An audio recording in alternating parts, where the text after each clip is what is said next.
I see Denise is on. And then can you, oh, you made me co-host. Thank you. I think I actually first started the Green Space Advisory Commission meeting, thinking I accidentally clicked on the wrong meeting. So glad I caught that. Well, and were they before our Plan Commission meeting? I think so, but they may have already finished up, and the thing was like, I think I accidentally clicked on that one. Oh, got it. I had forgotten to send Charles the script, so I'm going to go Down it, send it. That sounds good.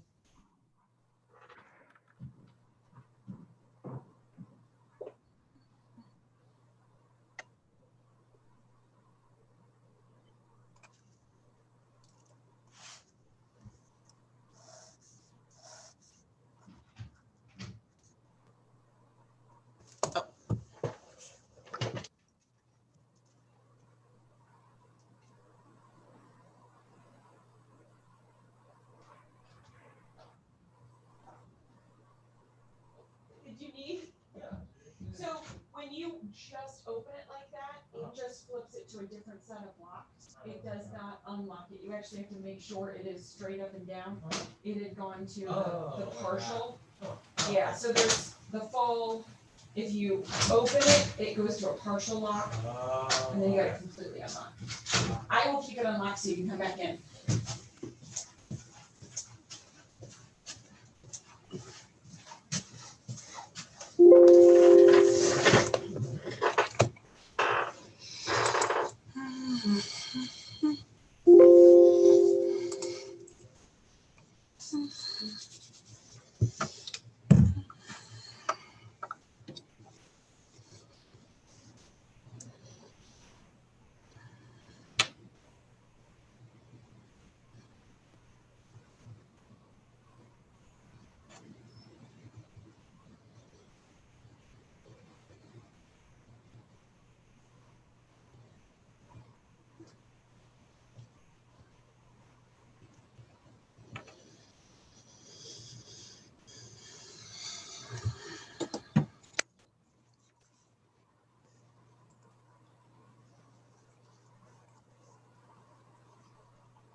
Now you can hear me. Yes. I did it. The little dancing dots. Yeah. Dancing dots that you're being connected. Danny just sent you the script in case you needed it. I got it here. Okay. Nothing changed. I'm good. Nope. Nothing's changed. What else is going on? Man. I know. Couple more months, you think? I don't know. Oof. I feel like it's going to be a while longer. What are your kids doing? So I just have the one at the high school. So she did what they call responsive, which means that whatever the school district decides you're going to do, you do. So they were virtual from March of last year until a couple weeks before Thanksgiving. And then they went to a half and half. So the first half of the alphabet goes to school in the mornings, Monday, Tuesday, Thursday, Friday. The last half of the alphabet goes to school in the afternoons, Monday, Tuesday, Thursday, Friday. And then they have virtual in the middle day. And they also squashed the classes. So they're doing a whole year in what would normally be the semester. So their final exams for the year are coming up next week. Wow. They only did 4 classes instead of 7. So 4 full year classes for what would have been the first semester, and 4 full year classes in the second semester. So less changing of classes when they're in the school. And because of the breakdown of alphabet, the teacher has to teach it twice in person at school. But like, she only has 7 kids in her first period class because the other half of the alphabet are in the morning. So less kids. It's a little insane. And it also means that I have to drive her to school at 12:30, 4 days a week, because she doesn't have a driver's license yet. You can wait on that one, believe me. Right now, I'd prefer if she had a driver's license. Yeah. Would When make my son played hockey, he had hockey practice at like 5 a.m. and I couldn't wait for him to get a license. Well, like today it was, leave here, go pick her up at 12:30, drop her at school. Then I have a different parent who picks up her and one other child, and they get dropped back off. But then she needed to be back for basketball practice. And then my husband had to pick her up from basketball practice. And then tomorrow it's basketball and softball. And then we're still finishing up soccer. It's crazy, isn't it? It is, totally is. Yeah. We're trying to figure out a way to go to Chicago and visit my daughter there. And I think they've been kind of quarantining for the last couple of weeks. So we feel pretty good about going up there. Yeah. I have not seen my parents in person since January 1st of 2020. That is when we flew back to St. Louis after visiting them. And where do they live? They're outside DC. Okay. They're getting all ready for the riots, are they? Oh, I'm sure they are. Boy, oh boy. Sounds like it's going to be scary, doesn't it? Yeah, it does. I'm glad they're both hanging out at home. I think my mom just retired. My dad is still going into work, or I shouldn't say going into work. He's working from home, but is still working. Mm-hmm. So I don't think he's been going. I think he went in at one point. I think maybe like on Saturdays when no one's there. I haven't been to my law firm since sometime in January. Wow. Yeah. I mean, I do work, Mm-hmm. online, but I'm not going in. Yeah. And no reason to. I'm not going in. Now, are any of the grandkids at school? How old? I forget how old they are. The grandkids are 7 and 6, and they're in school, but they're virtual until the 18th, and then they go back Okay. in school. But they've had an outbreak, and then my daughter's daycare, they had an outbreak, and I figure that the daycare, they had 3 of the 7 kids get it, and I figure they're probably, and the 4 kids who didn't get it are all like 2 years old. Yeah. So they say those kids aren't spreaders very much. So yeah, but that was bad. I was visiting with my daughter when she got a phone call that said, "You've got to quarantine." Oh. Because of the daycare. And I'm like, okay, here I am holding my granddaughter. This is not good. Wow. But it all worked out okay. Good. I'm glad. Well, it's been a struggle. We'll Yep. keep at it though. What do we got here? We got a full component of people, or We should. I think the only one we were iffy on was Christopher, but I think from what I saw in his email, he's waiting for baby number 2. So baby number 2 is due any day now. But I think what I understood was that he should be on tonight. Well, that's a pretty good excuse. Yeah. Now, maybe 5 or 6, I don't know. You've been there and done that. Well, let's see here. There's Danny. Denise is on. Neil. I haven't seen Neil in a while. Hey, Neil, how's it going? And then Denise. Fine, Charlie. How are you? I'm doing good. Doing good. Good. You going into work? You know, yes, and I'm very careful about it. We actually have a mask mandate at the office, and we've put big air purifiers that have HEPA filters that are supposed to do whatever they have to do. And, you know, we have hand sanitizer everywhere, and everybody's being very careful. It's an odd way, but we're getting done what we need to get done. So Yeah. Have you been in court very much? everything is being done now by Zoom, Charlie. And I've got to tell you something. It's a remarkably civilized way to do it. I like it.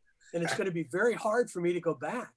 You know, you're sitting at your desk and you've got an oral argument. I've only done one testimonial hearing on Zoom, and that was hard. I mean, it was awkward to try and make sure you organized everything and did everything you needed to do. But, you know, even at that, you could see where it could be a really nice way to do things. The only drawback is when you have a witness in a situation like that, you don't know who's in the room with them, and you don't know who's coaching their answers. And so it is a little bit of a concern in that regard. I actually think they should clarify in the oath that you take that you're testifying and no one is giving you signals or directions in terms of how to answer. So that's a little odd, but for just, you know, for legal motions, that kind of stuff, it's really kind of a nice way to do it. All the histrionics are gone, you know. Yeah, but you know, you get right to the heart of it. So Right, that's what I mean. You just forget about all the other stuff. yeah. But I've seen some of these dockets, which, you know, again, these judges will be running. There are 50 lawyers that are in the room, and, you know, you just call in each case as you go by, and, you know, you might sit there for an hour and a half, 2 hours and wait for your case to get called. And, you know, again, it's a long time. Now, not any different, I guess, than driving down and making a docket call in Jefferson County or something like that. But, you know, again, there's a lot yet to be learned. Yeah. But I do think it's going to be a new way of doing business. Yeah. I think so too. So Charlie, it looks like you have 7 of your members at this point. So we can go ahead and start because you have a quorum. It is 7:01 according to my computer. Well, let's go ahead. So I'll let you go ahead. All right, here we go. Good evening. My name is Charles Sindel. I'm chairperson of the Webster Groves Plan Commission. We are a 9-member board of citizens appointed by the City Council to review development proposals and make recommendations to the City Council regarding future development of the city. In addition to the members of the Plan Commission participating via teleconference, we have a few other representatives of the city I would like to introduce. Council Member Pam Bliss, City Attorney Neil Brunschweiger, Planning and Development Director Mara Perry, Planner Danny Gendusa, and Denise Buleski, our recording secretary. I would like to welcome you all to tonight's meeting of the commission and take this opportunity to explain how we operate. As indicated in our agenda, we will begin with the regular session of the meeting when we will hear new applications for rezoning or subdivisions. We will hear a staff report and the applicant will explain the proposal. We will then ask for comments from the public. At that time, anyone with an interest in the proposal may indicate to city staff that they have a question or would like to express their opinion by clicking on the raise hand feature on Zoom. To make sure that we accurately record your name, we ask that you identify your full name and address at the beginning of your comment. When you make your comments, we ask that you be as concise as possible and not repeat points made by a previous speaker. We also ask that you limit your comments to 3 minutes. People who are the spokesman for an organization may have 6 minutes to comment. When all citizens have spoken, the applicant will be asked to respond to any questions that have been raised during the hearing.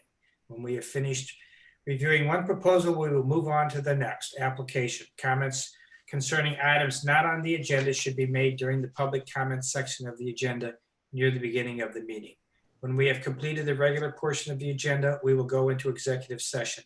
At that time, the commission may discuss the proposal and may decide to vote on the application or to postpone the decision. You are welcome to remain and listen to the discussion, but there'll be no additional opportunity for public comment at that time. Our recommendations are sent to the City Council. In most cases, the City Council will conduct a similar hearing and must enact an ordinance before the proposal is finally approved. If the Plan Commission takes a vote tonight, the City Council will likely take up the issue at its first meeting next month. If you want information regarding our vote or the progress of the application, you may contact staff at City Hall.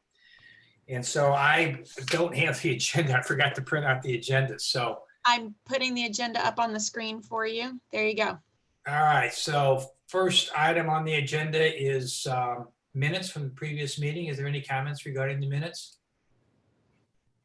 A motion to approve. It's been moved and seconded to approve the minutes of the previous meeting. All those in favor signify by saying aye. Aye. Aye. Is there anybody opposed? Anyone opposed? Okay.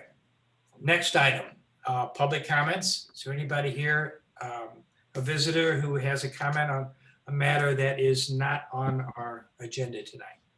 We have one visitor who has submitted written comments, but not the 2 hearings. Okay. So I think we're covered. All right, so the next item is 20 PC 06 zoning code text amendments to family residential. That's all I got in front of me. That's So- okay. I can. There we go. All right, proposed amendments include clarifications to the use and dimensional regulations regarding single-family attached dwellings and 2-family dwellings in the A4 7,500 square foot resident districts in sections 53.070 and 53.100 and amended definitions related to these uses in section 53.020. Mara, are you going to present on that? I am going to present. I'm going to present both of them this evening, and there are some ties between the 2.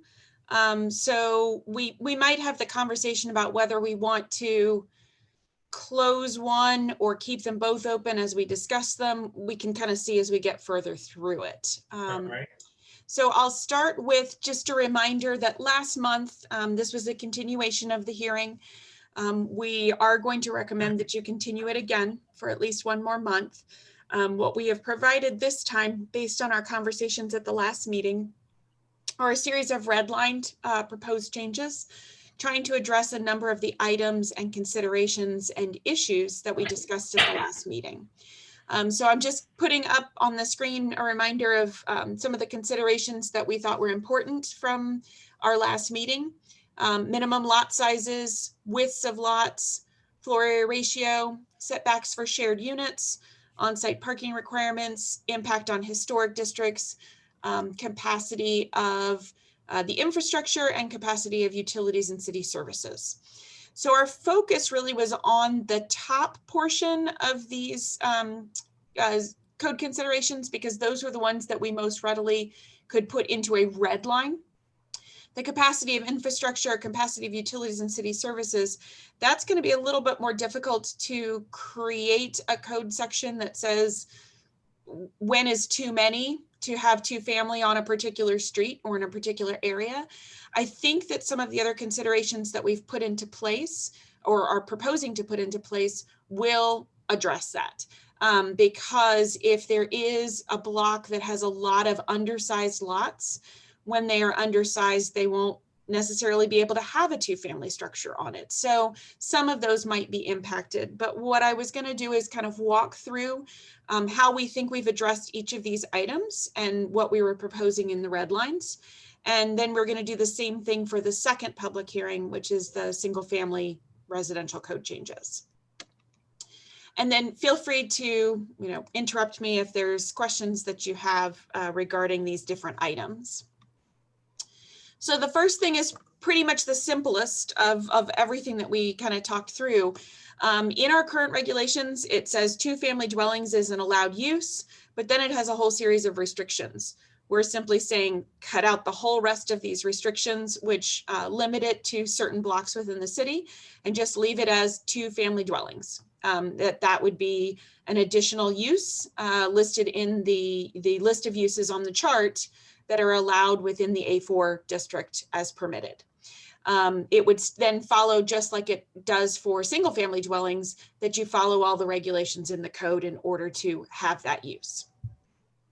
We're not proposing at this time to change any of the definitions, but we want you to continue to, as you're reviewing the rest of these red line changes, look at the definitions and see if you have any concerns with the definitions that we had already updated a couple years ago, even though we hadn't updated the ability to have additional two-family structures.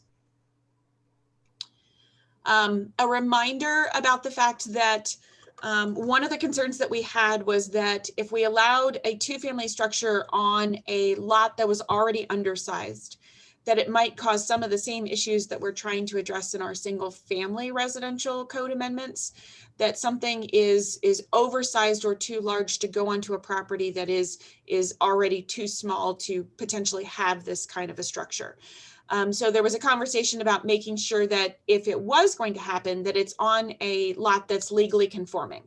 So I put up the map that reminded you that these were all of the 7,500 square foot lot sizes here on this map, there was a whole series of substandard lots, as well as the ones that met the minimum square footage of 7,500 square feet. So any of the lots that are currently colored in orange would not be allowed to have a two-family structure on it due to the fact that it's less than 7,500 square feet. And so you would have a diversity of areas that can still have this, but they'd have to meet that basic requirement of having 7,500.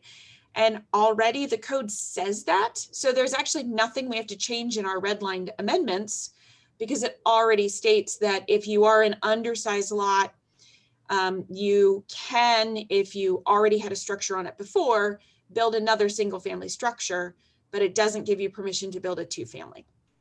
So we can talk again a little bit more about that, but we didn't have to change anything if it didn't meet the basic minimum requirements of the lot size. Same thing for non-conforming lots that don't have enough width. You have to have a minimum lot size of 60 feet to create a new legal lot at this time. We are proposing that if you don't have 60 feet in width, you can't necessarily put two-family structures on there. But if you have two 50-foot wide lots that are next to each other, they might be consolidated or not consolidated, but they could have attached single family, and there could be some other opportunities. So it's not specifically saying if you don't have a 60-foot wide lot, because there's a lot of 50-foot wide lots around here. But there are a lot of lots where someone has an oversized lot that might be 100 feet. It can't currently be split to become two single family lots, but it could be used for a two-family structure and would still be able to meet the various sections of the code. So the code does already state again that non-conforming lots can only have single family uses. So we would probably recommend that it stay at the way it's written at this point, and it would give some flexibility again in the beginning as we start opening this up to construction for that to occur. Question. Yes. If you were to do that scenario where you had the 100-foot and put a two-family on it, would that be it either be a rental unit or it would be if it was a condo, say, the ownership would just be the building and not the lot, so there would not be a lot involved? Potentially the ownership would be the building and not the lot. There could also be sometimes in condos, they do the legal description to include some outdoor space, but maybe not all outdoor space. So there could be a shared driveway or a shared space for parking, and then they could still have some outdoor space, a patio, a deck, another area that was outside of just the space of the condo itself. But no lot line. There wouldn't be a lot line. We wouldn't say you could create a new lot, because then once you've created the new lots, now we have two lots, and then you could have two single family detached. and starts to cause, again, undersized lots. So we would say no new lot line, but you could have 2 attached structures, or you could have a 2-family, one on top of the other. And it could be a condo or a rental or ownership, however it would need to be. Okay, thanks. So the next section is related to floor area ratio, which we talked about being important to be in line with the floor area ratios that we are discussing in the single family residential. So as you can see on this one, I've marked the current code language that's in the floor area ratio for lots for single family in blue, because this is the old language and not what we're proposing in our next public hearing. So it was a little complicated. I didn't want to put in the new changes that we're recommending in the next hearing in this one yet. But do know that as we were looking at the code changes, we were looking at them in concert with one another, so that the potential changes that we are proposing for the single family residential would tie into the 2-family. So we would get similar floor area ratios in what was being proposed in both of them. So the floor area ratio that we're proposing is that for lots greater than 7,500 square feet, because we're not allowing them for something that's less than 7,500. And if they are anywhere from 7,500 up to 10,000 square feet in area, they would be allowed a 0.32 floor area ratio per unit. So you would have, if you had 2 units, it would be a total of the 0.32 for the overall lot. But in the code, we also require a minimum square footage of the lot per unit, which is the thing that ties us back to the need for a 7,500 square foot lot at a minimum. For lots greater than 10,000 square feet, and there are some in the A4 7,500 square foot minimum district, they would go down to a 0.3 per unit, and would be slightly smaller in order to match with the overall massing of houses within the area. So again, this is going to tie back to the next public hearing. So ignore the blue text because we're going to make some proposals, but these are the floor area ratios we are proposing that would tie in with changes that we're proposing in the other code section. Under the structure setbacks, we were proposing again to ensure that there's the ability to have a 0 lot line when they are attached to each other. That there might be a party wall of some sort to meet the minimum lot area requirements, and we would not require a side yard setback for that connection between the two. We would still require the basic side yard setback for under the A4's 7,500 square foot residence district, which is the 6 foot. I did put in blue one section of the side yard setback that we're actually going to be addressing in the next code section, but it really wouldn't impact these because in most cases these would very likely be new structures and wouldn't be one that was already built prior to 1956. So in looking at and addressing that, the blue amendment that's going to be in next hearing really isn't going to impact this. We did put in Mara, I'm sorry to interrupt you. Is the term party wall defined anywhere in the code? Nope. You know what? That is important. We should put a definition in for that. Yeah, that's the engineer in me. It's a good comment. Thank you. I'm going to make a note. There are probably going to be a couple other things where we're going to need to ensure that we have the proper definitions for any new language that's in here. One of them later, which will come up, will probably be a definition of pervious and impervious.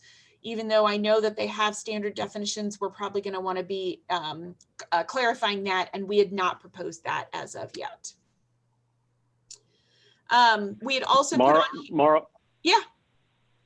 Another question. In number 4, what's a single family dwelling? Oh. Is that a typo? That's a typo. Yeah. You just want one single family? Okay. Yeah. Yeah.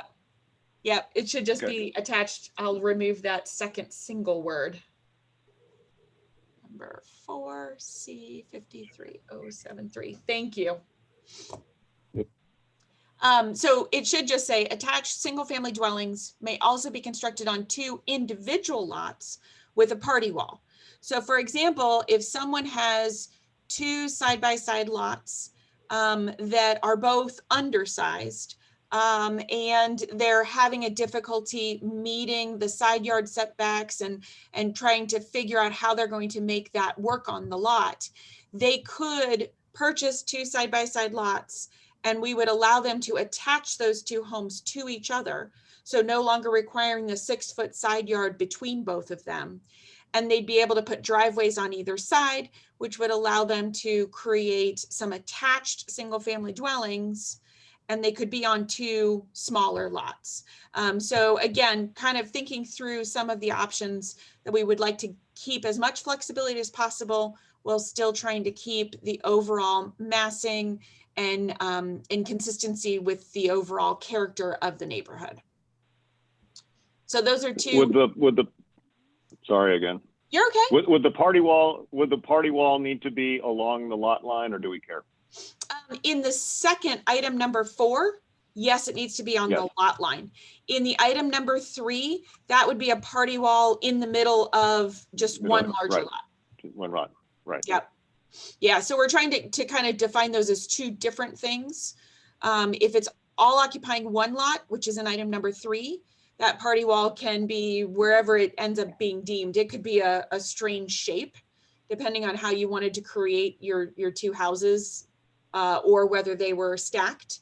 In item number 4, it's 2 individual lots and then having the party wall on the lot line. Okay.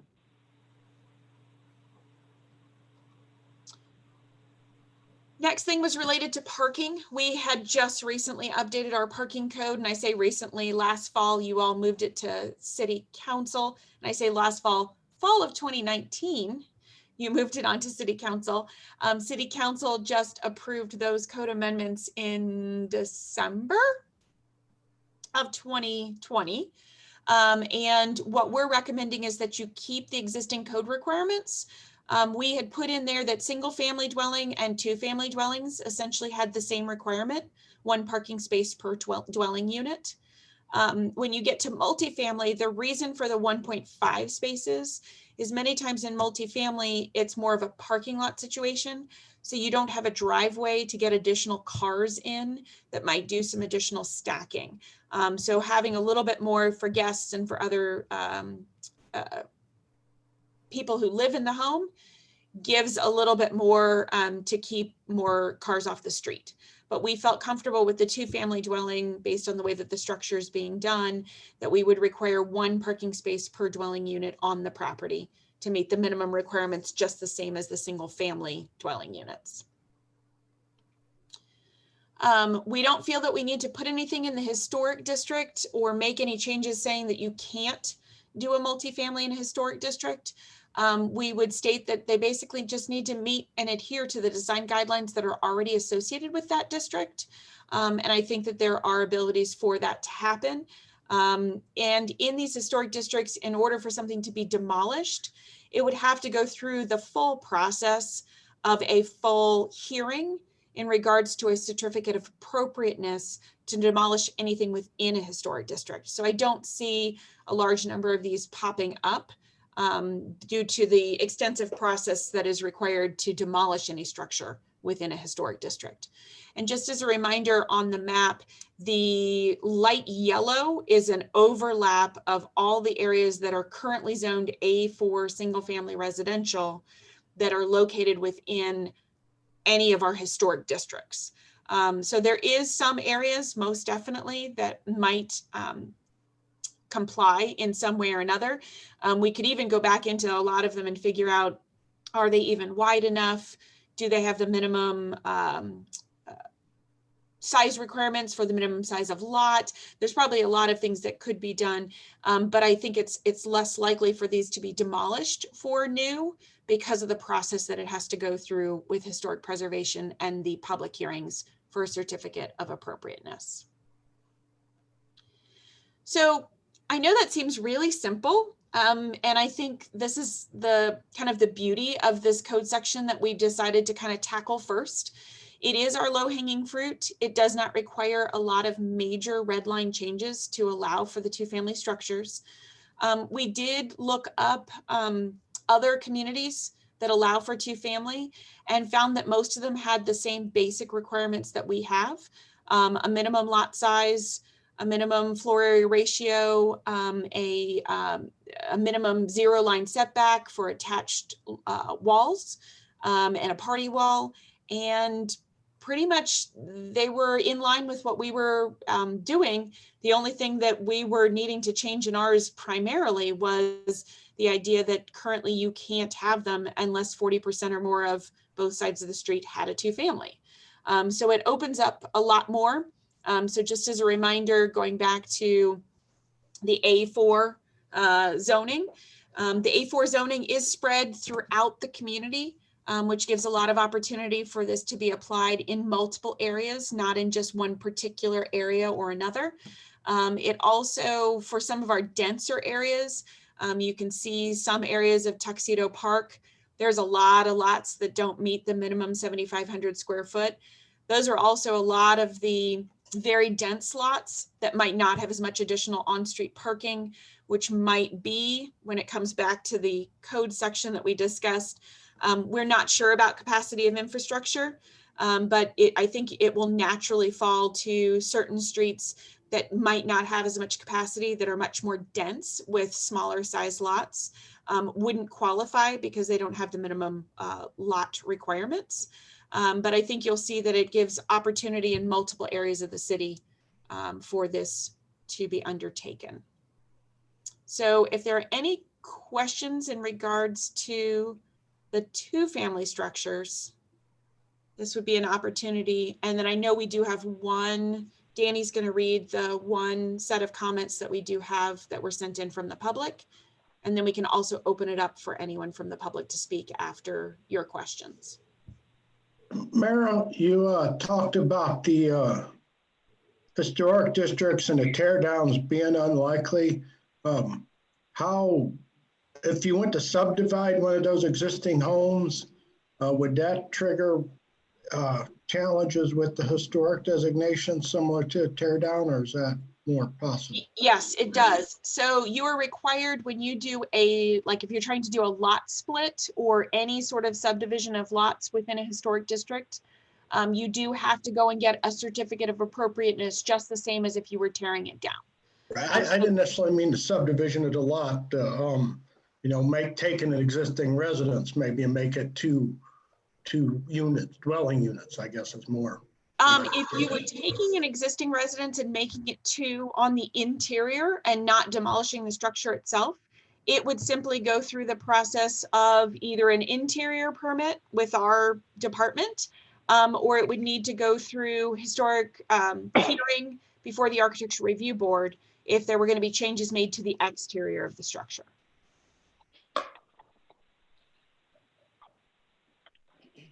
Mara, could you go back? Go ahead. My question was just simply, I know at the beginning, the rationale for just doing the A4 district was because it's the most prominent in area. And so and because this is become so beautifully simple, have we considered, or why wouldn't we consider doing this for the 10,000 square foot lots? So at the same time. The A3 does not currently allow 2-family at all. It's not even listed in there. The reason why we did the A4 is it's already an approved use that's been in the A4 zoning going back to 1956. So that was why it was even easier to tackle as the first one. I think that as we see how it unfolds on the A4, we could hold the hearing to discuss opening it up to some of the other districts as it moves forward. But for now, I think we were trying to just address, we didn't have to add the use, which is kind of a big deal because the use is already a permitted use within the zoning district. Got it. Okay, thank you. Yep. Jeff, I think you were next. Yes, thanks, Mara. Could you go to the floor area ratio slide? Yep. That one. So, and you probably were describing this as you were going through it, but I was a little behind in what I was trying to comprehend. So in 2A there, you get 0.32 per unit, which would be 0.64 total. No, it's supposed to be, and we might need to rewrite this, but it's supposed to be Okay. 0.32 total on Total. the lot. Now it's 0.32 per unit, but it requires that each unit has 3,750 square feet, which is in another code section. So you probably need to see them in concert with one another. So the floor area ratio says if you're in this lot size, in order to tie it with the floor area ratio for single family. But there's another code section we weren't amending in the A4 that says you have to have a minimum for two family of 3,750 square feet per unit. So it would be 0.32 of the 3,750 square feet. But we didn't want to put a 3,750 square foot lot size here for someone to think that they could split the lot into smaller. So we might need to figure out a better way to write this section to address it, but it's 0.32 total on those particular lot sizes. Okay. I think we need to clarify that better. Okay. Thank you. Mm-hmm. Any other, before we have Danny read the public comments that we have and open it up for the public? Mara, you've probably already answered this, but how many two families do you already have in this? So we have a very, very small number. I think there's maybe, and I don't have the number. I'm going to tell you off the top of my head right now. I think there's a dozen or so. There's only, because it was limited to, you could only have two families when you already had 40% or more of the lots on both sides of the street having them. There is a small little cluster over by Webster University that already has a bunch of two families. There's a couple two families in North Webster. There's a few two families on Selma Avenue by the high school. Yeah, I was just curious as it relates to affordability, right? We were talking about affordable, and I was kind of curious what that, what it is right now, but it's so few, So few, which is why we were thinking that this would be the logical one to open up, start allowing more of them, and give that opportunity. Yeah, I mean, we'll see. I mean, it might, depending on how it looks, right, and how it's built and constructed, it'll be affordable, but even at that point, it still might be pricey, right? I mean, just some of the stuff in Tuxedo Park, at least by our house, is just, and it's kind of everywhere. It's not just Webster Roads, but. Well, and I think it comes down to, once you get to a maximum, a lot of these lot sizes will only allow for each of the units to go up to 1,200 or 1,400 square feet. Right. So when you think about that price point tied in with, price per square feet, you are going to, that number is going to go down. I agree with you. You're still going to get some pricey numbers because it is Webster. But it gives the ability to have more of, right now, and I know in the last PowerPoint, we showed a lot more. Most of the 900 square foot, 1,000 square foot, 1,200 square foot houses were the ones being torn down, and in their place were a 2,600, 2,800 square foot house.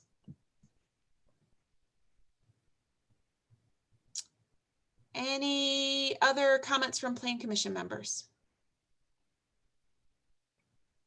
Okay. Danny, could you go ahead and read the one comment that we already have in regards to this particular petition?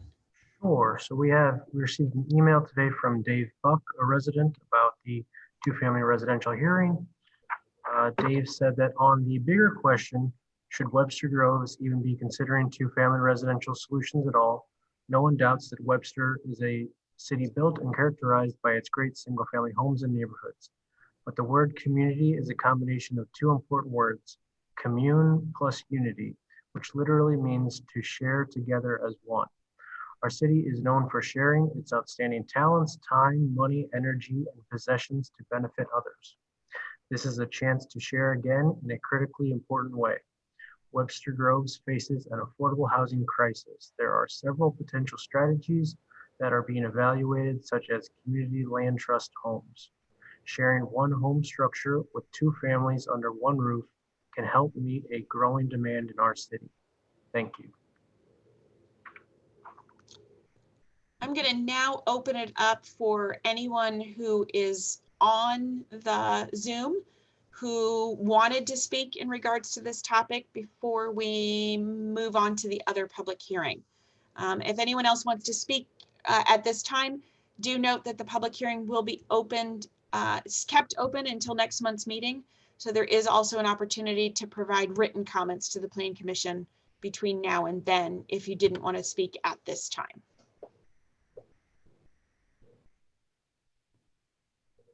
Okay. I don't see any hands at this time, Charlie. If the members are comfortable, I did suggest holding this open for one more month, just again to give you time to digest the red line comments. I know I have on my list adding a definition for party wall, removing that kind of double word for single family, as well as looking at a better way to address the floor area ratio to understand better that the floor area ratio is related to the two halves of, or the two portions of the lot, not just, it wouldn't be doubling the amount of square footage. So I need to look a little bit better at how we can address that. And I'll look at a couple other communities. So I have those items. You can still provide me with additional items, but I would recommend keeping the hearing open.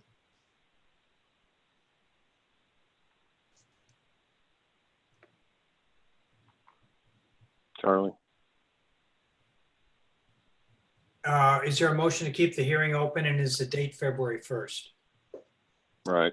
I move to keep 20 PC06 open until February 1st meeting. Second. It's been moved and seconded to keep the public hearing open on 20 PC06 until the February 1st, 2021 meeting. All those in favor signify by saying aye. Aye. Aye. Aye. Aye. Anyone opposed? Aye.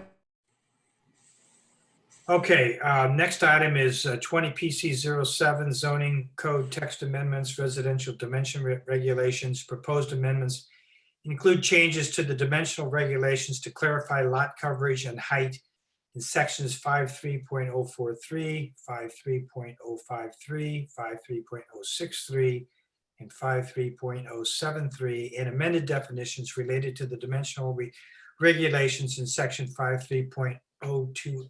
Mara, please. So this one's a little more complicated than the last one. The last one was a lot easier because a lot of our regulations were already in there. In this case, we're trying to address and look at, there were changes made a couple of years ago. We were able to use those changes, take some numbers, provide some data to show that potentially those numbers need to be amended slightly to address some of the concerns by residents about the large size of new construction, the height of new construction, and the physical location, especially on sloped lots of where the construction needs to go. So I'm going to go through the various items and the proposed red lines. We did run different scenarios with these red lines based on some numbers and some calculations to see how it would impact existing structures, not just how it impacts a tear down and new construction, because I think it's important to look at both of those aspects of it when we make code changes. So I'm going to walk through each of those changes. Again, interrupt if there's questions that you have. And then I'm also recommending that this one stay open so that we can continue to review these, make sure they really are going to address what we need them to address. So the first is the reminder about floor area ratios. Floor area ratios are the calculation of the square footage of the house divided by the square footage of the lot. It's usually shown as a number, a 0.32, which becomes, they become a percent of the lot. So 32% of the lot is 0.32. Attached garages count for half of their square footage, but not all of it. And we don't count basements at all in any of our calculations. So just as a reminder, one of the concerns that's been happening is it's a lot related to undersized lots that are getting a guarantee of a certain size house. So they're very ripe for being taken over, a smaller home torn down, and then because a larger size lot or house can be built on it, they're not paying as much because it's a smaller size lot. And then they're building a house that in some cases is double or more of the square footage of the house that was demolished. So this is a map as a reminder of all the undersized lots, less than 7,500 square feet in our various residential districts. And right now our code allows for a substandard lot to be legal to build a single family home if you tear something down. And those lots are scattered all over the city. So what was important when we looked at the floor area ratio is thinking about this whole idea of a guarantee.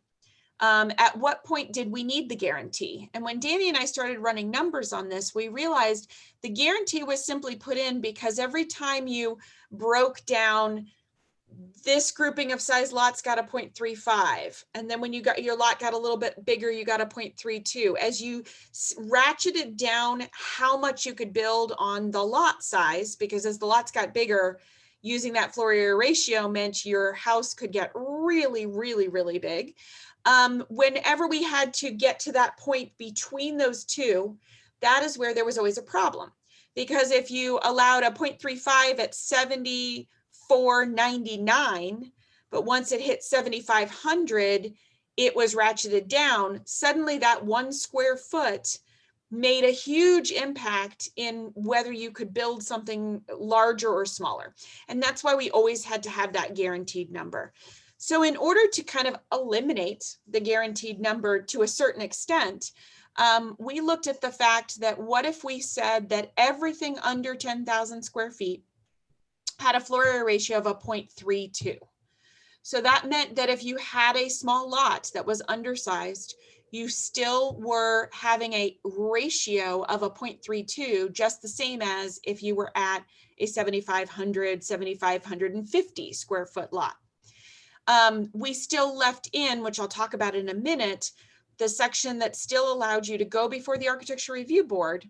So say, for example, you're only allowed the 0.32, you're on a smaller size lot, but overall the character of that particular lot where you're building your addition or whatever you're doing would still be in character. You have that opportunity to go before Architecture Review Board and ask for that additional floor area ratio.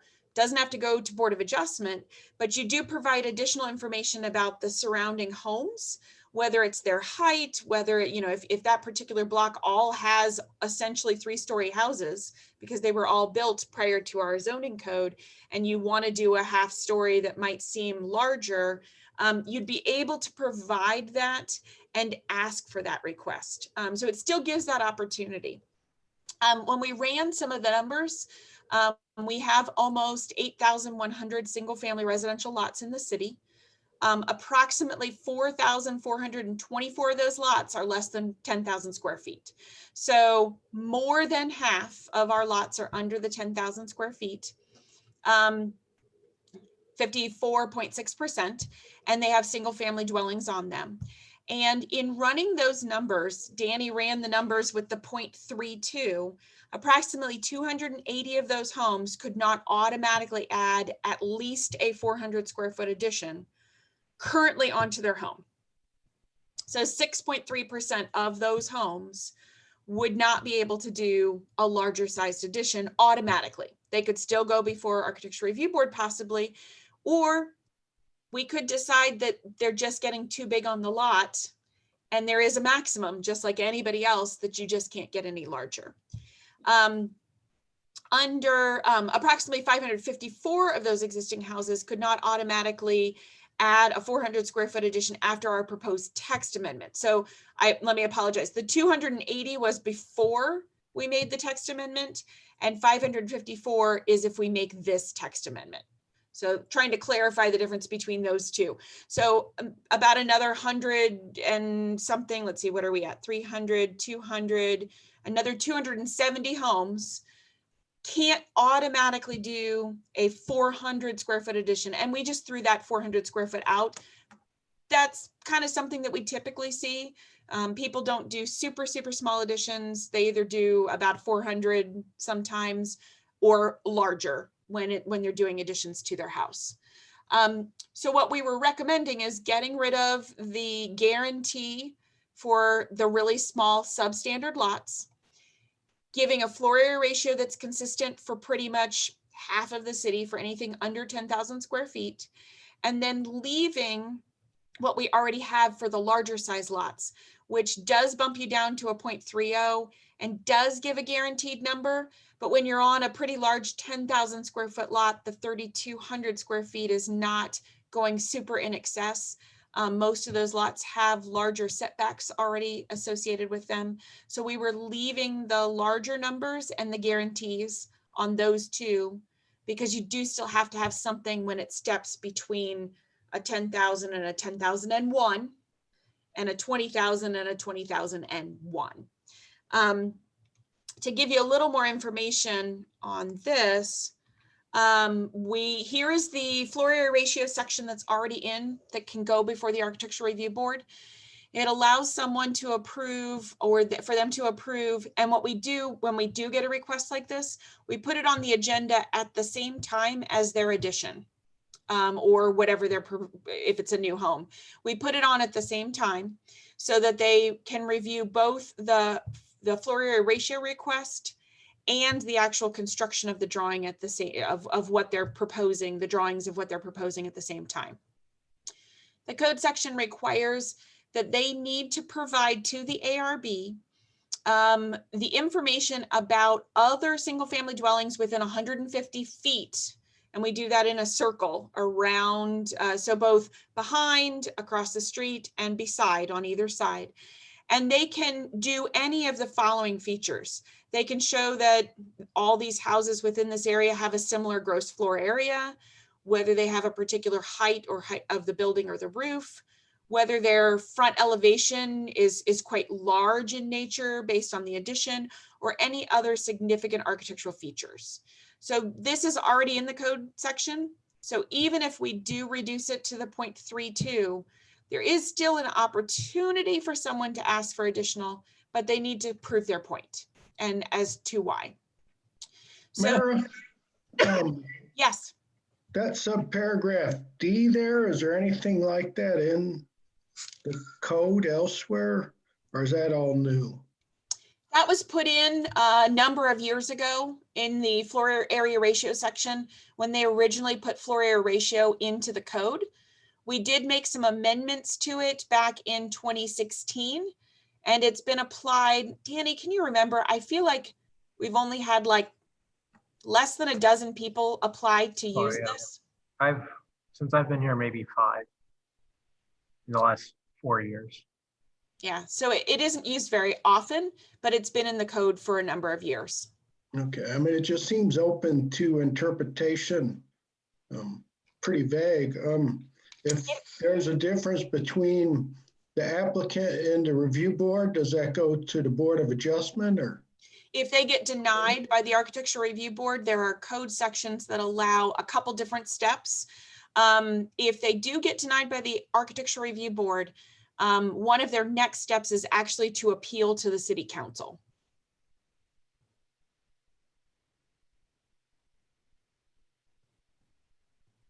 Thank you. Yep, okay, just wanted to make sure that answered your question. Off to the side, we talk about how most existing homes are eligible to seek that exception if it's appropriate to the context of the nearby homes. And what we have in here is approximately 144 of the homes on lots less than 10,000 square feet could not currently add the 400 square foot addition even with an ARB determination because they are already over the 40%. And I think in many cases, you'll find that the ones that are already over the 40% are the ones that had a guaranteed square footage on a substandard lot, which is one of the things that we're trying to avoid And some of them are just very large homes that were on smaller lots, you know, a number of years ago. And then we're also using, just as a reminder, St. Louis County numbers, which might not be completely accurate. It's county, you know, numbers that they have in their recorder of deeds office. They don't do full measurements, and many times we find that the homeowners have to give us more accurate measurements when we do these numbers. So the next, this again ties back, just as a reminder, we wanted to make sure you saw what the overall sort of range of gross floor areas within the community are. You can see the darkest numbers are a 0 to 1,000 square foot structure. When it gets to a slightly darker or lighter blue, it's 1,001 to 1,500. Next blue, and we went down to the lightest color blue, are a 3,000 square foot or larger home. And you'll find that a lot of the larger homes are located on some of our larger sized lots. And then you'll see kind of a variety as it goes through the other areas of the city. But you will see some larger sized homes, which are some of the ones that were probably guaranteed to go over a certain square footage based on a particular lot size. But we wanted to provide that to you at one point, and I know we emailed it to you, but just an idea of seeing what that map means. And then also thinking about the fact that by having this floor area ratio in place, it provides and continues to provide for this diversity, which I think is really important, of different type and size of homes. You can look at any given block and you have a variety of smaller homes up to larger homes. And you have that variety, which I think is important for people to be able to live different aspects of their life within the community, whether they are, you know, just starting out with a small family and a single child, and then eventually their family growing, or they are staying in place after children have left to go to college. So I think that gives us a lot of ability to kind of look at that. And by providing the floor area ratio, it gives that flexibility to try to help provide that continued diversity within the community. I'm going to jump now to something that we didn't really talk about in the last meeting, but it had been brought up in various conversations, both with the City Council and I think with the Planning Commission. We have never had in our code section a requirement about just in general impervious material. We've had in the code that the total ground area cannot be covered by a certain percentage of building footprint. So that building footprint is the house, a garage, a shed. Any of those structures were how much you could put on the lot, but we never said, okay, you also have to include driveways and patios and other things that become a solid surface that can cause issues with water. Now, the reason why we had never put it in is that we do have other code sections that impact it. You currently have to get a land disturbance permit if you are over 400 square feet, or if you are within 5 feet of a property line for disturbing of the land, whether you're disturbing land to put in impervious or disturbing the land, period. We also have a code section that requires a stormwater plan if you're putting more than a certain square footage of a footprint of a building or other impervious surface down. But we found that a number of other communities do put in an actual total number of what cannot be covered by impervious. So we threw that out there that it might be something you want to consider. We looked at some other communities and looked at some of their numbers. For example, Clayton does use a 55% for their rear yard and uses, I think, a 50% or a 40% in their front yard. So in their front yard, I think it's to try to keep getting too much of a very wide driveway on their smaller size lots. And then they give more of a larger amount that you can have because you have patios and other driveways and decking in the back area. So I threw that out there. You guys can think about it because we're keeping this open. But that's something we might think about in terms of a number.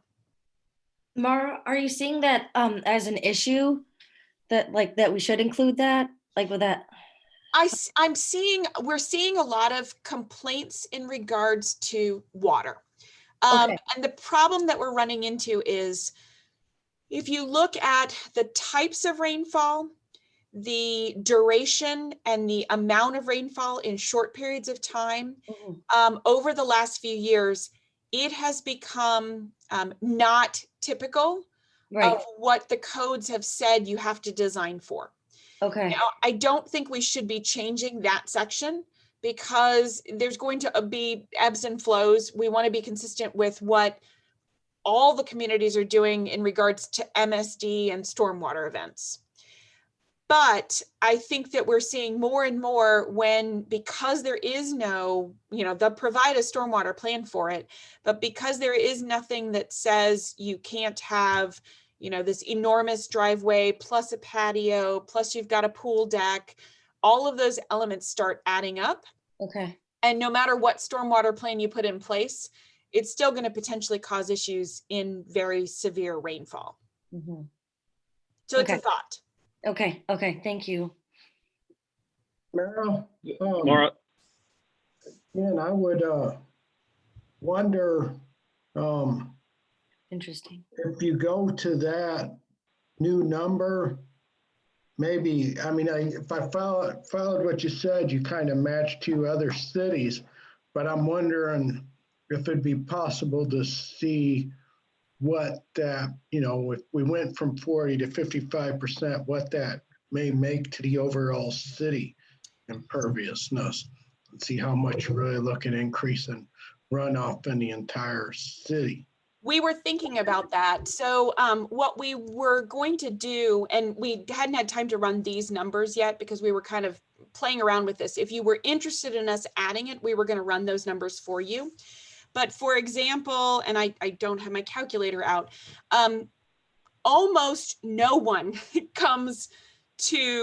meets that 40% for structures. I find that when we run our floor area ratio forms for new houses, for additions and other things, they are usually in the 20, 25, 30% range of flat area of their house and their garage. So I think we'd run the numbers. It still allowed for a couple thousand square feet, even on some of the smaller lots, if we bumped up to the 55% of overall impervious material. But if you guys were interested in continuing to think about this one, we could run some numbers and show you what that impact would be. We hadn't done it yet. I can't speak for anybody else, but I would be curious to see that. And we can definitely do that. Definition of pervious versus impervious, so people could still add, pervious pavement stuff to get their driveways in. Yeah, definitely. Definitely. I think that would be important if we're going to put that in, to put those as definitions. And we can definitely run some numbers to show you what that impact's going to be. Jeff, I think you had a question. Yeah, Mara, this is Jeff. Just, I guess, a comment. I'm generally, I think, in favor of considering this. We might or might not want to think about an exception for if you're going to exceed that, if you're going to store the water on your site. For instance, we have a little retention pond that was put in. That may be an option to provide people relief. I don't know if we want to include some language that way or not, but I think that would be very important, as well as including, like, if you have pervious pavers, that a certain percentage would be able to be allowed. If you have a rain garden, if you have rain barrels, I think there's a few things we would want to put into play if we're going to go down this route. I think it would be really important to do that. And this would only be for new construction. Actually, no, I would think, when you say new construction, as in someone adding to? Someone tearing down a house and building a new house, new construction, not additions, but new construction. No, we were actually doing this for everything.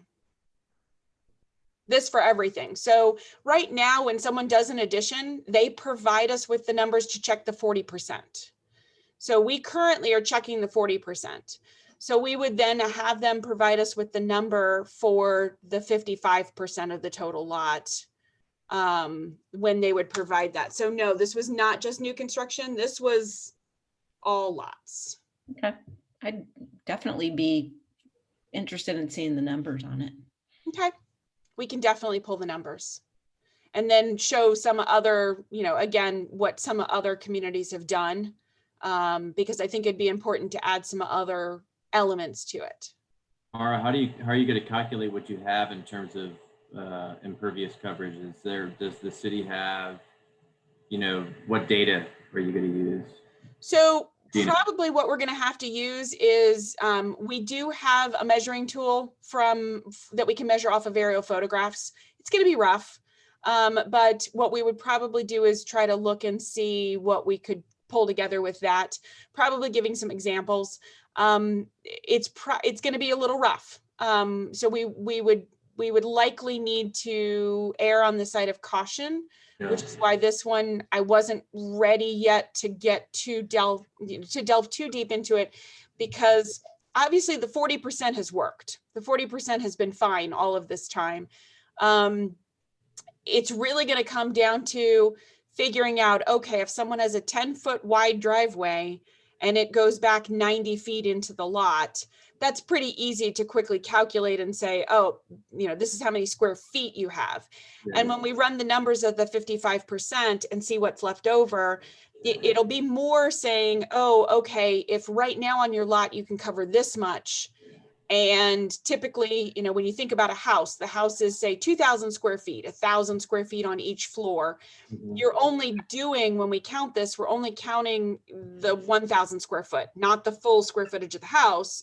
So when you start running those numbers, you actually have a lot that you can build when you go to the 55%. Thanks. Mm-hmm. All right, if you guys are okay, I'm going to keep going. Hey, Mark, I'm sorry, I did have one more question. Sure. Going back one slide, if we don't address it here, I think it's super important to address. I just wonder if we don't address it here, how would we address it? So technically it's already being addressed in the stormwater code and the land disturbance code. People still have to provide us with a stormwater plan if they're covering more than a certain percentage of the lot, if they are disturbing more than 400 square feet, if they are disturbing land within a certain number of feet of the property line. So we currently already have this addressed to a certain level, but at a certain point, anyone, an engineer is going to sign and seal and say that it's going to work. Right. But, I think if we put a limitation, we might get a little bit more creative thoughts on how or whether all of this pavement is needed in a couple of areas. And I think it'll provide for some additional creativity. Yes, it's technically already in our codes. It's just not in the zoning code. And a lot of people have asked us over the years, why don't you also include all impervious surfaces, not just the building footprints? So it was just an opportunity. We had the code section open and it's come up a few times. This was a good opportunity to look at it. Okay, thanks. All right. Yes. Will this make people who want to put an addition on actually go up higher instead of out? So then you create a problem with the next door neighbor who is a lower house to make them higher? No, shouldn't make that, because they'd still have to meet the 2.5 story and the floor area ratio of I always think of all these, the zoning code as like a puzzle. It's a 3D puzzle. So even though you might say, okay, we're moving this number in, like a rear yard setback or an impervious area, you then still have an overall height and an overall square footage, and all these pieces come together. So no, it's not going to push one even farther out of whack if we put this one in place. And really what this is trying to address is simply trying to address more like driveways and patios. Because right now people can do their additions just fine under the 40%. Yeah, but we're gonna move that to 55. No, but I'm trying to make it clear. 40% is for the structure footprints only. Then the 55% is for impervious materials. So it's trying to show that the 40% is still for buildings. You still have a 40%. We're not expanding. The floor area ratio is actually going down. So the floor area ratio of how large of a size of a house you can build is going down. The 40% is remaining the same of what's your footprint of your house. So that 40% is even if someone wanted to do a house as a one-story structure and make it really long and deep, they're still going to have your setbacks in the front and the rear to contend with, the side yard setbacks, and the floor area ratio to deal with. The 55% is just starting to put a little bit of a cap on if someone says, I want to do a circle drive, plus I'm going to do a detached garage in the very, very back of my lot. And I'm going to, take that driveway all the way down. And then back there, I want to do another, circle with a patio. And essentially they're now concreting their entire yard. This is simply to address the overall concrete in the yard. We're not changing the 40% that's already in place for structures.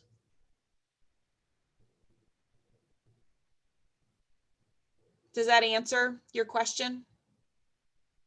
Yes. Okay. This is interesting, this whole part. This got us really talking. So now I'm going to jump over to height. And this one was a very complicated one. This was one that Danny and I struggled with. We had a hard time even finding examples from other communities that would help us with this. So we're taking a stab at it and we'll see if this might work. We had talked to you a little bit about how new structures and how, this is the red line is the roof of the house next door, because our floor area ratio allows you to take the average of the house on one side and the house on the other side and where their first floor, where you walk into their house, and then you're allowed to take that average and go up by 1 foot. So what that does in many cases is it provides a new floor height that might be a number of feet above the house next door. And because you're automatically guaranteed at least a 2.5 story house, which still allows someone with a single story to build an addition up, which we don't want to take that ability away because someone might want to stay in the house that they're in and build up. We kind of ran through a couple scenarios, and one of the thoughts that we came up with was taking our preservation of existing grade section. And one thing we realized as we were making this a code amendment is we realized we had not actually advertised to be amending this code section, which is in a completely different section of the code. So what we're going to recommend is adding it into the various code sections for the single family residential. So it's in the right code section under each of the A1 through A4. And then recommend removing it or deleting it, which we can re-advertise for from the section where it is right now, which is in like other miscellaneous regulations. Right now, the item 1 and the item 3 are what's in the code. Item 1 says finished first floor elevation at the front facade shall not exceed by more than 1 foot the average of the finished floor elevation at the front facade of the adjacent properties with frontage on the same street. So house on one side, house on the other side, you average those two, and then you can go 1 foot above that. Now, it currently also says the Director of Planning and Development can approve variations from that if it's necessary to address things like stormwater runoff, sanitary sewer, or the general welfare of the community. And we have had cases where the sanitary sewer is not going to get the proper slope to actually be able to, exit waste from the property. Or if in some cases, the house is going to actually sit 1 or 2 feet into the ground because it's just an unusual, configuration of the lot. But what we had proposed putting in here is the possibility that when the allowed finished floor elevation, So this is whatever is proposed for new construction. And this is for new construction. This is not for additions. When the allowed finished floor elevation exceeds the finished floor of the adjacent lower structure by more than 3 feet, the side yard setback of the new structure shall be increased by 1 foot for every 6 inches above and actually this should say above the 3 feet. We ran the scenario with 5 feet, thinking that was going to be a good number, and that actually didn't work. It really didn't provide for any. But the idea is that if you had a smaller house on one side and you have a larger house up above, if that house is now going to have a finished floor elevation that's more than 3 feet above the finished floor elevation of the smaller house, they have to step the house in away from that particular setback and provide more of a separation between the homes. If this is something you want me to pursue, I had started drawing something up and trying to show what that implication was. In some cases, it might mean that someone would provide and decide to put their driveway on that side so that they exceed the 6-foot side yard setback and push the house further away from the house on the low side. In all cases, or in a lot of the cases, most people provide the driveway on the opposite side, on the high side. And so they are really going very close to the low side home. So if this was something you thought we should kind of look at, we could run some scenarios to kind of see what we think that would mean and whether that would even help. I think in some cases, if they have to keep setting it back, some of these lots are so narrow, the possibility could be that we could say, if you can't move it over, then you can only have a 1.5-story house instead of a 2.5-story house. So there's a couple scenarios. We were having a really difficult time trying to tackle this one. Before I move on, any I think it's a great idea. I think I suggested it last time, but because if as long as it's pushed away from the little, it doesn't seem like it's looming over the house. I know you can't do much for grade things, but I think it would at least make a developer think you're still allowed to build on the house or on the lot. You could still build a house. You just have to build something that's more in character, that doesn't impose on your neighbor, on the 2 other sides. So, and the one thing we thought about is that once this started adding up on some of the 50-foot wide lots, you would not be able to build it anymore. So that's where we were potentially going to give another scenario that says, okay, but if you can't do that, then you can only go to a 1.5-story. You are denied another story. So you could go to a 1.5-story instead of a 2.5-story. Well, I'd like to see some scenarios of that. That's what I thought you probably would. So that's why I wanted to kind of see if we should continue to pursue it, and then I can provide some scenarios. I think that'd be a good idea. Okay. Mara, this is Jeff. I think if we're going to do this, we want to clarify in that item 2 that the setback, the side yard setback of the new structure, the side yard setback of the new structure on the side of the lower house. So we're not cutting both side yard setbacks. Yes. Yes. Right. Yes. And I think it was, yes, we do need to clarify that. And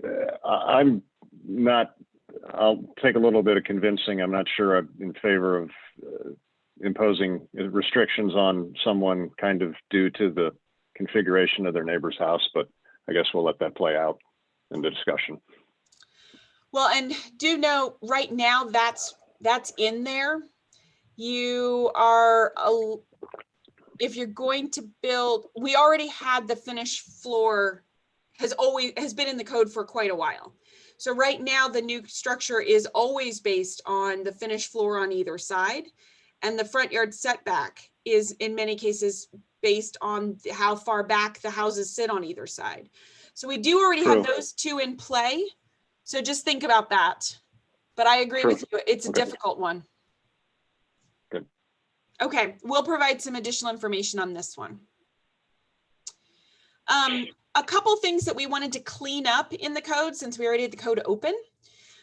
Right now in our side yard setback, it has a section that says, you know, for example, there shall be a side yard having a width of not less than, on each side of the building, having a width of not less than 12 feet or 10 feet or 8 feet or 6 feet, depending on which zoning district you're in. After that, it says residential structures existing as of September 20th, 1956, which are closer to the side property line than, and in this case, I just gave you the example of the A1, 12 feet, may be enlarged provided any addition is no closer to the side property line than 12% of the lot width at the front yard setback. So what's interesting is, so when you have a 50-foot wide lot, in a couple of the code sections, it allows it to be 10% of that lot width. And so you end up being allowed to make it a smaller, like you get to the point where some of these get narrower than a 5-foot side yard setback, which means that the house gets to go even closer than having a 10-foot separation. So I just wanted to kind of clean this up and just ensure that you're never being able to be reduced to less than 5 feet. So just to keep that clean, because we had this code section open. So not hugely controversial. People can still go to Board of Adjustment if there are issues related to the structure. But at this point, I think trying to keep that no one can get any smaller than 5 feet, I think is important for both maintenance of the house and other things that they need to do on that side property. Another thing we wanted to clean up while we had this open, there is a code section under yard projections that allows for terraces, uncovered porches, platforms, and ornamental features that don't extend more than 3 feet above the level of the ground to have a setback of 3 feet from the adjacent side lot line. So for example, you have your house and you have a 6-foot side yard setback, but you have like a side door that takes you out to the side yard of your house. Right now, you can have a couple steps to get out of that side door. You can have a tiny, if you have a pretty wide lot, you could have a little bit of a small side deck. There's some other things that you can have. They just still have to be 3 feet away from the side property line, as long as they don't go over 3 feet above the ground. Well, we've tried to keep, in keeping with that, not allowing window wells to go, you know, basically all the way up to the property line. So some of these window wells have gotten pretty large. Some of these steps down into basements have gotten pretty wide. So we just wanted to add in a little bit of a language to really clarify, because we've had a couple people question why we also adhere things like window wells. But I think it's things under the ground, not just level with the ground. But we wanted to kind of put that in the code section since we had this open. And then the last one, which we did not tackle, and we have some concerns with, but we didn't know if anyone else had concerns and wanted to kind of address this. When we went to deal with the code amendments back in 2016, staff was recommending that right now the accessory structure code section defines the half story on a garage as being 50% of the square footage of the footprint of the garage below it. So the half story was a half of what was below it. And we calculated that for anything that had a 5-foot or greater wall area. So you could still have some storage areas and other things, you know, closets and other things under the slope of the roof. But it calculated that as a half story. When we debated this with the city council, you know, a number of years ago when we made our last code amendment, the debate ended up bumping that. And I will tell you, the main structure had no definition of half story. So we were trying to clean it up by matching the definition we'd been applying to garages for a number of years to the house itself to help clarify what that half story was. And when we had that conversation, it ended up that when it did get approved by council, it was moved to be a 75% number. And what staff's been having some concerns with is that that 75% number has really meant that a lot of homes are getting essentially a third story on the house. That 75% really is expanding to the point where they're trying to provide a calculation where they're kind of counting certain elements or designing it in such a way to take advantage of that 75%, which is really creating some pretty large additions. So before we started trying to tackle that, asking about going back down to a 50% or maybe some other number, or maybe look at another definition, we wanted to see what the Plan Commission thought was important.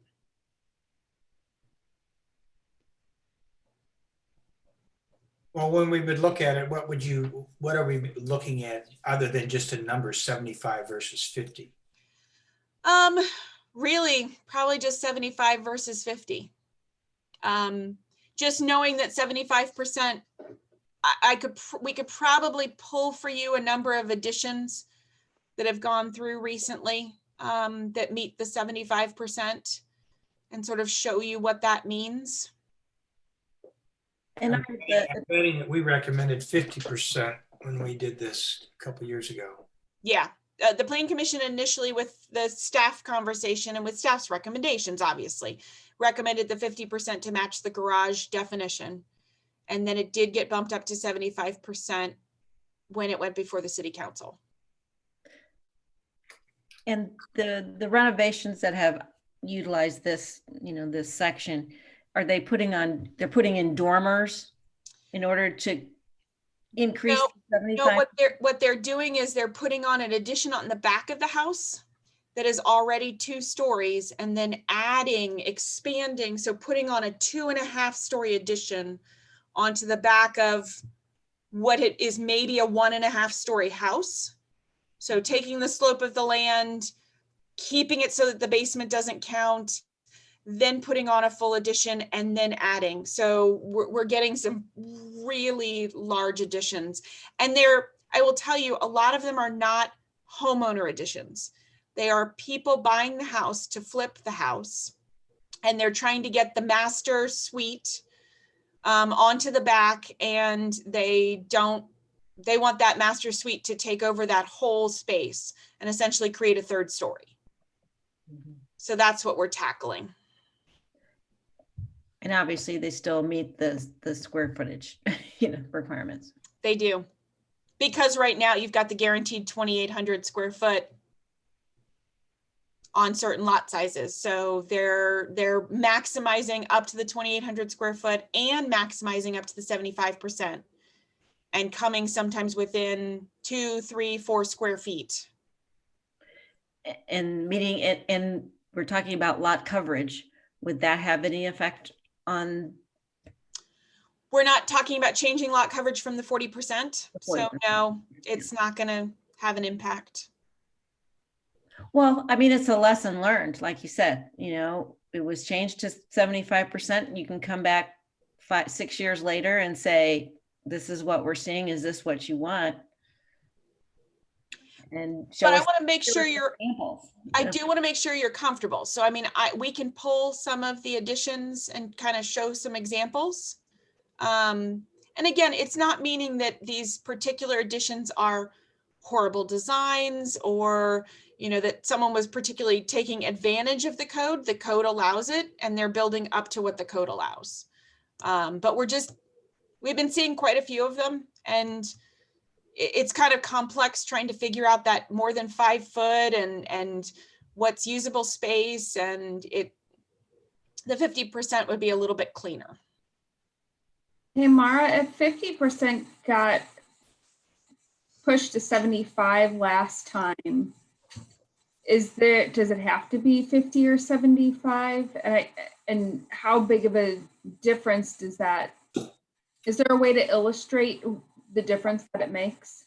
Yes, we can do some scenarios. Okay, those examples would kind of show, like, this is the 75 and here's what it would maybe look like if it was 50. Yeah, let me see what I can do. Okay. It's gonna be it'll be a little rough. Try to pull out my sketching skills. But yeah. Maybe fun, Mara. Yeah, definitely. I can show you what that potentially would mean. And then also showing you some of the ones that are at 75% now. Let me see what I can pull together. Okay. Yeah, maybe having an idea of like what something in between would look like too. Since 50 wasn't popular last time. Well, and I think again, 50 wasn't popular because there was a conversation about, and Tony might remember more or similar to me, but I think the conversation was if someone already has an existing half story up there. So for example, there are quite a few older homes that have that half story already up there. And we had said, hey, if you want to do your interior of that existing half story, go at it. You can do that. We're not going to calculate that square footage. It's only when you're expanding, putting dormers on and increasing your head height. Well, for a lot of people, adding those dormers, we were getting a lot of those really long dormers off the whole back of the house that really were just like a pop top, like just pop up the back roof and create this massive space.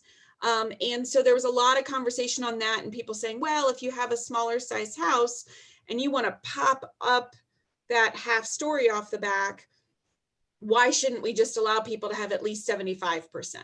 So I think there was a conversation that it would give flexibility and design and other things. So I understand why it went there. But again, sometimes we don't understand the implications. There's a big difference between a homeowner putting together an idea of what they think they want on their house versus someone who's essentially flipping the house. They're buying it, trying to build on what they think the market wants, and then trying to sell it. And we've had a number of those come in. But I can definitely provide that if you guys are interested. We'll work on that. Okay. And that ends this. I do know we have at least one written comment that we can read. And then if there's other questions or anyone else from the public that wants to speak, again, we're recommending that this be held open.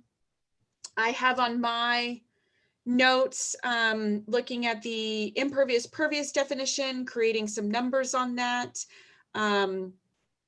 Also looking at the finished floor scenarios with the lower side of the house and the potential of setback, and then looking at the half story definition. So there is still quite a bit. This one might end up being held open a little bit longer potentially than the two family, or we might just bundle them together and move them along at the same time at when we're ready with this code section 2. Laura, I have a question. Yeah. Related to the finished floor height. Yes. Why are we not considering the overall building height or the overall roof height? So the reason why we weren't doing that is, and it comes down to the whole conversation of, are we not allowing someone, right now across the board around the community, people have 2.5 story homes. So if you simply say to someone, you can't have a 2.5 story home, you're now prohibiting someone who has the same zoning, the same everything else, except for the fact that their lot happens to be sloped. And really it's only happening in particular streets that have a sloped configuration. So I don't think I want to stop people from having a 2.5 story home. I know there was a conversation a number of years ago of, do we go to 3-story homes? But I think that's even more. I don't think we want to put in something that now says that almost all of our homes in the or large number of our homes in the community are non-conforming. We want to keep that 2.5 story number. But we also want the flexibility that the person on the small side of this, in many cases, I'm not saying one particular property or another, but they might want to build, a total addition onto their house and still want to build a 2.5 story house. So you can't say that one shouldn't be able to get it versus one can get it. I think that a couple of the other code amendments that we're looking at, which include on the smaller size lots, now that the floor area ratio is going down, I think you'll still see smaller houses because they're going to be capped out at much smaller size homes. So for example, a couple of these homes that are sitting way high up above others, they're on smaller lots and probably wouldn't have been guaranteed that large of a house. And I think if the floor area ratio had gone down, we probably would have been in less of a situation of seeing this sort of large home adjacent to a smaller home. And putting that in place is going to kind of help with that. So but back to the question, these homes that I'm thinking of, and that's your slide with the building heights. Mhm. Those are 2-story homes. They're not 2.5-story homes. No, they are just 2-story homes. Yeah. So if we reduce the floor and let's say the one in the top right corner, that floor, that finished floor height is not offensively high, but the overall profile of the house is high. I guess it is what it is. I'm just curious about. It's a very it's difficult a style thing, and it's a very difficult thing. You don't want to put something in the code section that creates a massive nonconformity to the entire city. Because then we'll just get a lot more people going to get variances before the Board of Adjustment. So when you think about these, you want to think about ways that we can impact something new that's constructed that remains consistent with what other people are allowed to build, and tie it to something concrete. So just saying, well, you can't build this because of what's next door, you have to put different provisos in, like, okay, well, because it's sitting this much higher, maybe you have to be farther away. Or if you can't get farther away, now you have to go lower. So there's a few other pieces we have to put in place, but we don't want to put something in place that creates a nonconformity for large swaths of the city. We're trying to avoid that, which is why I get it. It's just an interesting. Oh, this one, thing. we were scratching our heads looking at other cities, trying to see if anyone else had anything to help us, and there really wasn't much. And do you think that the finished floor height on the first story is that way because people want larger basements, more livable type basements, and so they're not going as deep, but they still want 9-foot ceilings down there? Or well, so just as a reminder, the reason why the finished floor elevation was put in place in the first place was to keep people from having a really deep basement that they didn't want to dig so deep, and they were just pushing the whole house out of the ground. Right. So right now, most of these homes are literally putting it either back in place for where the previous home was, because they can't dig down into the ground.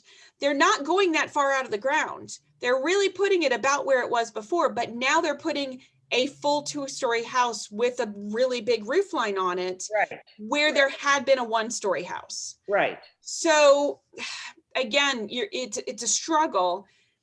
Someone has to be able to build. So I've had a few cases where someone lives on a particular lot. They've torn their own house down to build a new house in its place. Mm-hmm. So it's not just, we're struggling between what do you allow a developer to do? What would you allow a homeowner to do? What if they're already guaranteed to be able to build a 1.5-story addition on their house? Why can't they tear down and build a 2.5-story house? This one's a struggle. It's going to be a tough one. Thank you. Yeah. Do you want Danny to read the comments that we have that were sent in? Yeah, let's go ahead and do that.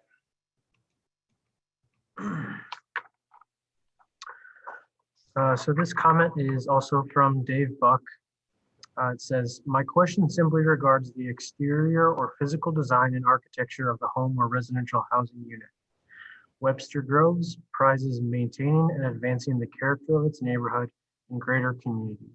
As such, there are residential dimensional requirements and/or architectural design standards that define and ensure that this character is maintained or, oh, it's asking as such, are there residential dimensional requirements that define and ensure that this character is maintained or enhanced? For example, take the cube home on Kirkham. I have no problem with it, and I actually admire its creativity and uniqueness. But what if I wanted to build an Epcot-like sphere for my home, or a US Army fort, or a Magic Kingdom castle? Would I be granted the approval, freedom, and opportunity to build such creative and unique new home structures? Just curious. Thank you. And then Charlie, I'm going to see if anyone else who is on and listening right now wants to speak. Again, a reminder, with us holding this hearing open, there is still the opportunity to email comments in and to get comments for the next meeting, because we will continue this with further discussion on a number of these topics at the next meeting. So if anyone wants to speak at this time, they can. All right, I don't see any hands raised at this time.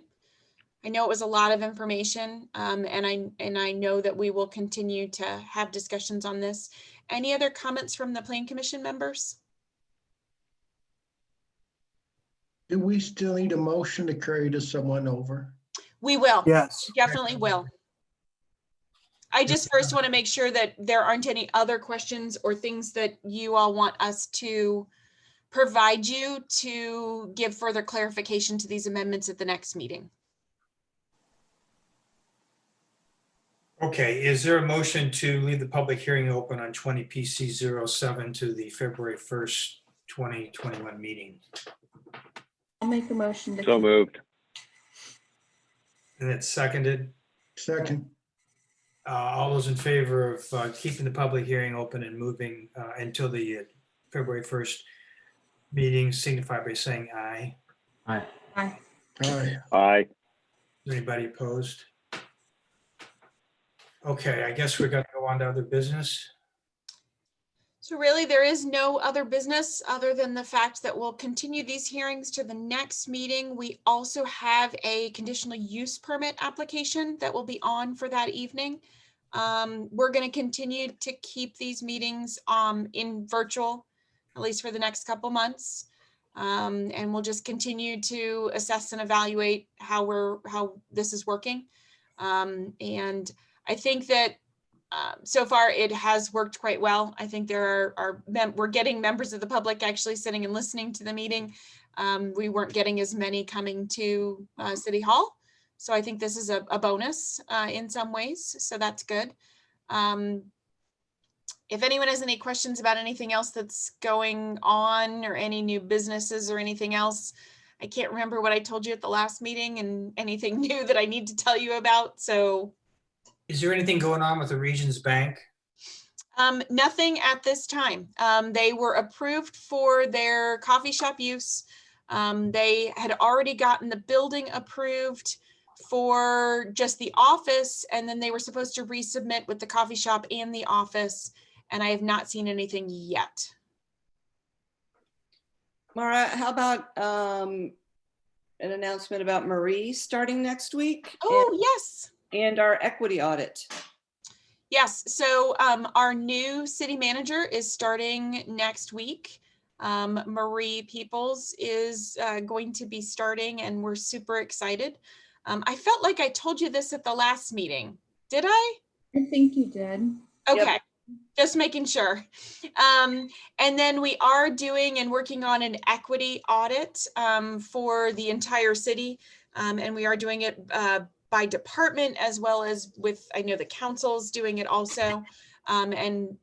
We will, I'm still really early in understanding what I'm doing, so I'm not going to describe it anymore. Pam, if you want to share additional information, I've been to my one session about like gathering people to perform the I mean, at this assessment. point, I mean, there's several phases to this, but this first phase and the next phase for most of us is going to be self-assessment by group. So, and we've identified several different groups that will be doing this. So Cool.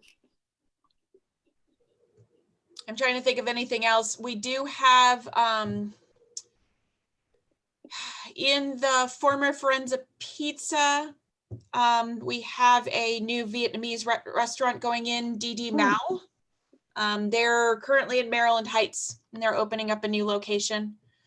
We have a Wingstop who's turned in permits to go down in Yorkshire Plaza.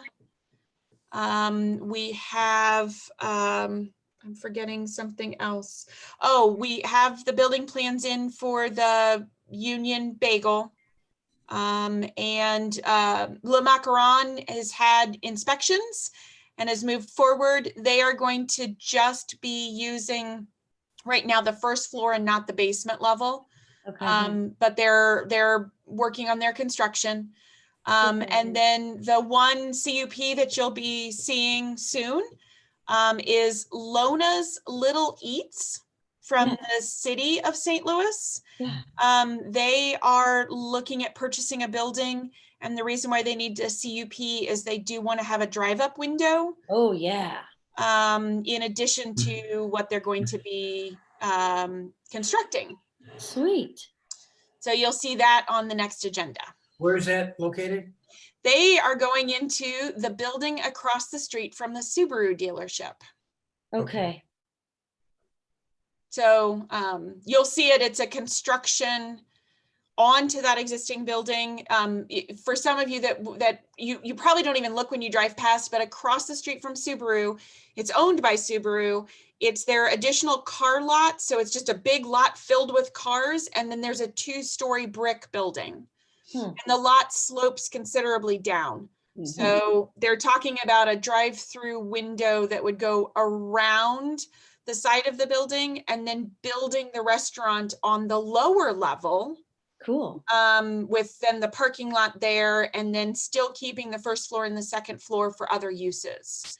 And the area right now where the cars are stored, that are more like some of the, you can see there's a bunch of cars that they actually drive over the curb and park all along that top area.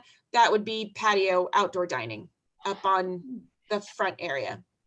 So we'll have a staff report for that one with the CUP at the next meeting. And Mara, there's a new in Yorkshire Plaza MMA. Raven. Isn't that Webster? Yeah. Right next to Fuzzy Tacos. Raven's Ridge or something like Yeah, that. the MMA. Do you know right next to Fuzzy Tacos? Like right by there where the old. Unless it needs something super special or has a problem, Danny would know better on those than I would. Okay. Yeah, if it was just a standard in and out, in basic building permits. Okay. Yeah, did that one go in already? Yeah, I see people coming out sweating. So yes. Well, there you go. Yeah. Mara, I got a question. It's probably for Scott at the Parks Department, but maybe I've seen some signs on the parks that said the parks are closed for the season. Is that normal in Webster? Is that a COVID thing? Margaret Park is one sign, and then the park up by Tuxedo Park. It says the parks are closed for the season. Obviously, no one is following that sign because. Well, and it comes down to, the parks are closed for the season because of the fact that the Parks Department cannot get out and do regular cleanings of items that are being touched and handled.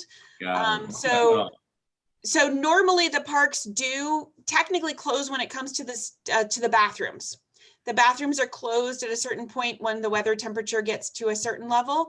So they usually do shut those down, but they don't make a big deal out of saying, hey, if it's a warm day, go play on the playground. Yeah.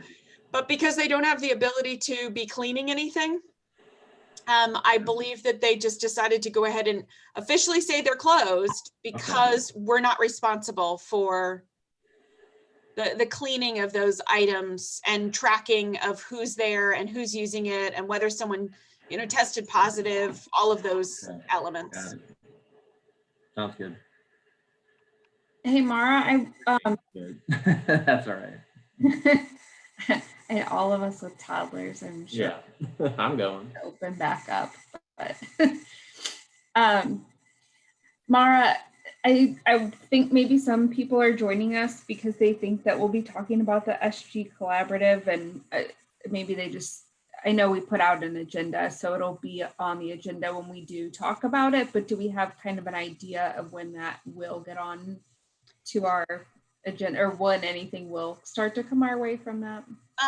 I know that they are still looking at, there was a secondary study to look at some of the economics, and we're waiting for information on that. But do know so packets are always due. So when this eventually comes to you and goes to a rezoning, packets are always due at least 1 month in advance. So I can tell you right now, no, it's not on for February, that kind of thing. But until it physically comes to me, I had asked them to potentially give us extra time, as much as maybe 2 months in advance, or at least 6 weeks in advance, so that we have extra time to review the submittal, because it's going to be extensive. So when we get closer, we will start, the letters will go out as soon as we can. As soon as we get any documents in, similar to what we did when Rolling Ridge was attempting to do different things, we are probably going to put it immediately onto the website, because officially, as soon as it comes into City Hall, it's considered a public document, whether we've reviewed it or not, whether we've, deemed that the information is there. But once it comes in, it becomes a public document. We will likely put it onto the website with PDFs as soon as it becomes available, and then work forward from that as to when our public hearings would be. So definitely not February. I don't even really think March, but again, it'll just depend on what we see. We're still on January 4th, so it's still pretty early. But once I receive something, we will then post information on that. And I don't think today we don't have anyone that was on in regards to SG Collaborative. Mm-hmm. Because I know a bunch of the names, and I know okay. who was on for certain things and what they were listening. Okay. I had one person contact me saying that they were going to hop on for that reason. Oh, okay. So I didn't know if there was others that maybe were for the same reason. And I think I saw something come out from City Council saying that things would come our way, but not that they were on the agenda. Yeah, it will have to come to you for a rezoning. Yeah. So the hearings will start with you and then move to council. All right, are we ready to adjourn? Yes. Yes. Motion to adjourn.